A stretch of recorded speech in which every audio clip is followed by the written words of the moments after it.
Hello दोस्तों, आज की इस वीडियो में हम बात करेंगे 10वीं कक्षा की प्रश्नावली 1.4 की प्रश्न संख्या 2। इस प्रश्न में हमें बोला गया है कि ऊपर दिए गए प्रश्न में उन परिमेय संख्याओं के दशमलव प्रसारों को लिखिए जो शांत हैं। ऊपर दिए गए प्रश्न का मतलब यहाँ पे यह है कि जो हमने पहले वाला प्रश्न सोल्व किया था उस प्रश्न की बात की जा रही है। उसके बाद बोला गया है कि उन परिमेय संख्याओं के दशमलव प्रसारों को लिखिए जो शांत है।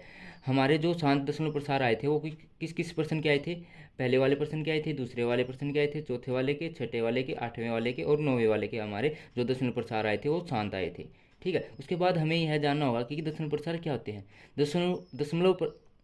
दशमलव प्रसार वह प्रसार होते हैं जहाँ पर ऊपर वाली संख्या को नीचे वाली संख्या से भाग दिया जाता है जिससे वह कुछ स्थानों पर दशमलव प्रसार वह प्रसार होते हैं जहाँ पर ऊपर वाली संख्या को नीचे वाली संख्या से भाग दिया जाता है जिससे वह संख्या दशमलव के बाद कुछ स्थानों पर जाकर कट जाती है, तो वह क्या कहलाता है? हमारा दशमलव प्रसार कहलाता है और वह शांत होता है। ठीक है। तो इसके दशमलव प्रसार के लिए हमारी ट्रिक क्या होती है? गुणनखंड विधि।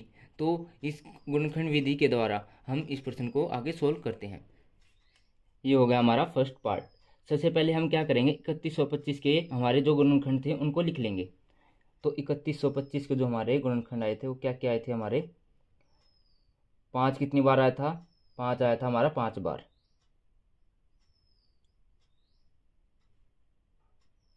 पाँच हमने क्या कितनी बार लिख लिया? 5 बार। ठीक है। उसके बाद हमें जो ये नीचे वाली संख्या है इसको हमें 10 बनाना होगा। 10 बनाने के लिए हम क्या करेंगे?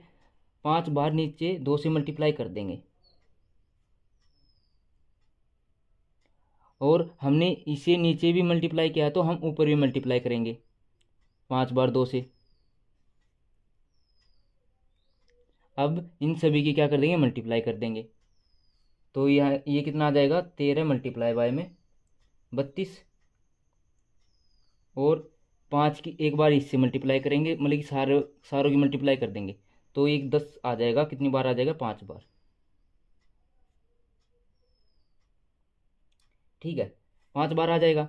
तो ये 13 की और 32 की मल्टीप्लाई करेंगे तो हमारा कितना आ जाएगा? 416 आ जाएगा। और ये कितनी हो गई हमारी? 10 की पावर कितनी होगी? 5। 10 की पावर 5 का मतलब ये है कि जो ऊपर वाली संख्या है उसको हमें 5 अंक छोड़कर दशमलव लगाना है। हमारे पास यहाँ पर कितने डिजिट है? 3। तो हमने 3 डिजिट लगा लिए और इसके आगे हमने लगा ली 2 जीरो और हमने यहाँ पे लगा दिया दशमलव। ये क्या आ गया? हमारा आंसर आ गया फर्स्ट पार्ट का। ठीक है। उसके बाद हम अपने सेकंड पार्ट को लेते हैं। सेकंड पार्ट में हमारा 17/8 था। ठीक है। तो सबसे पहले हम क्या करेंगे? 8 के गुणनखंड थे उनको लिखेंगे। 2 मल्टीप्लाई बाय में 2 मल्टीप्लाई बाय में 2, ये थे हमारे 8 के गुणनखंड। अब इनको क्या करना है? 10 बनाना है। 10 बनाने के लिए 5 से हम 3 बार मल्टीप्लाई कर लेंगे। और जिस प्रकार हमने नीचे मल्टीप्लाई किया उसी प्रकार हम ऊपर भी करेंगे। तो ये कितना आ जाएगा हमारा? 10 की पावर तो आ जाएगी हमारी 3 और ये 17 मल्टीप्लाई में हमारा कितना आ जाएगा? 5 5 25 और 25 की 5 के साथ मल्टीप्लाई करेंगे तो हमारा आ जाएगा 125 और 17 की 125 के साथ मल्टीप्लाई करेंगे तो हमारा कितना आ जाएगा? 2125 और 10 की पावर 3। यानी 10 की पावर 3 का मतलब क्या है? 3 स्थान छोड़ के हमें क्या लगाना है? दशमलव लगाना है, यानी कि 2.125। ये क्या आ गया? हमारा आंसर आ गया सेकंड पार्ट का। उसी प्रकार हम अपने थर्ड पार्ट को लेंगे। थर्ड पार्ट का मतलब यहाँ पे क्या है? हमारा जो फोर्थ वाला क्वेश्चन था फर्स्ट पर्सन में। ठीक है। फर्स्ट पर्सन में हमारा फोर्थ पार्ट क्या था? 15 में 1600। ठीक है। अब 15 का तो हम ऐसे का ऐसे रहने देंगे। 1600 के हमारे गुणनखंड कितने आए थे? हमारे आए थे, हम एक बार फिर से करके देख लेते हैं। 1600 के हमारे गुणनखंड करके 2 के साथ भाग करेंगे इसकी 800 आ जाएगा। फिर 2 के साथ 400 आ जाएगा। फिर 2 के साथ 200 आ जाएगा। फिर 2 के साथ 100। फिर 2 के साथ आ जाएगा हमारा 50। फिर 2 के साथ 25। फिर 5 के साथ 5। ठीक है। यानी कि 2 हमारा कितनी बार आया है? 3 और 3 6, 2 आया हमारा 6 बार और 5 आया हमारा 2 बार। 5 2 बार आया यानी कि 2 बार तो ये हो गया हमारा 10।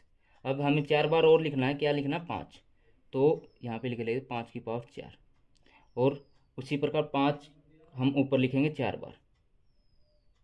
ठीक है, तो ये कितना हो जाएगा, इन सारों की मल्टीप्लाई मैंने पहले ही कर ली है, इन सारों की मल्टीप्लाई करने के बाद आ जाएगा हमारा 9375, और ये आ जाएगा हमारा 10⁶, यानी कि 6 अंक छोड़कर हमें दशमलव लगानी है, यानी कि 4 अंक तो हमारे पास पहले ही हैं, 2 जीरो पहले लगा लेंगे और आगे लगा लेंगे दशमलव। ये क्या आ जाएगा, हमारा आंसर आ जाएगा।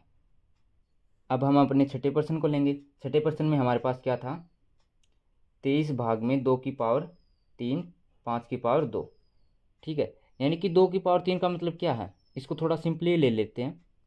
2 हमारा कितनी बार है, 3 बार है। 5 कितनी बार है हमारा, 2 बार। तो एक बार फिर से लगा लेंगे 5, और उसी प्रकार 5 ऊपर भी लगा लेंगे। तो ये कितना हो जाएगा हमारा, 10⁵3 हो जाएगा।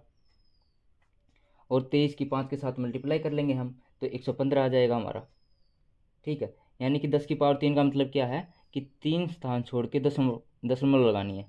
तो ये आगे जीरो भी लगा सकते हैं, नहीं भी लगा सकते। ये आ गया हमारा आंसर।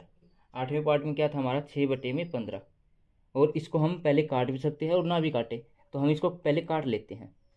3 दूनी 6 और 3 पंजे 15, ठीक है। 2/5, और 5 हमारे पास पहले ही है, तो हम एक बार 2 फिर लगा देंगे ऊपर और नीचे दोनों, ठीक है। तो 5 दूनी 10 हो गया, 10⁻1, और 2 दूनी 4, यानी कि क्या आ जाएगा, हमें एक स्थान छोड़ के दशमलव लगानी है, 0.4 अंश का आंसर आ जाएगा। 9वें पार्ट में हमारा 35 में कितना था, 50 था।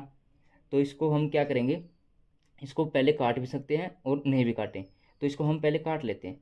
5 सत्ते 35, और ये आ जाएगा हमारा 10, यानी कि क्या आ जाएगा हमारा आंसर, 0.7, या क्या आ गया हमारा आंसर आ गया।